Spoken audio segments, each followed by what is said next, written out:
faut bien l'avouer, la vie nous réserve parfois des surprises. Je pense par exemple à la découverte que nous faisons parfois. Découverte d'une personne parmi nous que nous n'avions jamais remarquée et qui est exceptionnelle de bien des manières. Soudainement, nous réalisons qui elle est. Elle devient réelle pour nous. Se pourrait-il qu'il en soit ainsi de Dieu? Vous dites, mais non, Dieu, nous le connaissons. Nous savons qu'il sait tout, qu'il peut tout. On nous a enseigné bien des choses sur lui. Oui, mais il y a une différence entre savoir et connaître. Demandez à la jeune, follement amoureuse de Julien. Elle savait qu'il est bon en maths, bon au football, bon sur l'ordinateur. Mais maintenant qu'elle le connaît, elle a découvert combien il est bon pour elle.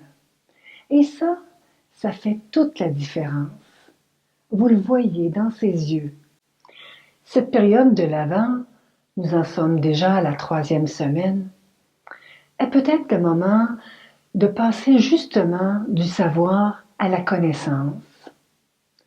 Oubliez les anciennes formules et les concepts abstraits que nous utilisons pour dire Dieu.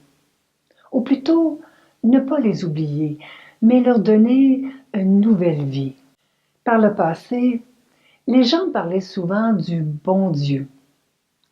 Les deux mots toujours prononcés ensemble, comme si c'était le nom de Dieu. Il y avait là une intuition valable et bien fondée. Et nous avons peut-être oublié sa signification. Jean le Baptiste nous dit aujourd'hui, « Au milieu de vous se tient quelqu'un que vous ne connaissez pas, celui qui vient. » Il nous faut peut-être redécouvrir combien Dieu est bon pour nous. Les premières lignes du texte d'Isaïe nous disent que son messager, c'est ce que Jésus est, nous apporte une bonne nouvelle.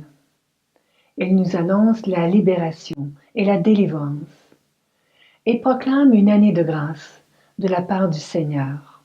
C'est ce dont saint Paul parle en écrivant aux Thessaloniciens de l'avènement de Jésus-Christ, simplement dit sa venue. Et il ajoute, il est fidèle, celui qui vous appelle. C'est lui qui fera cela.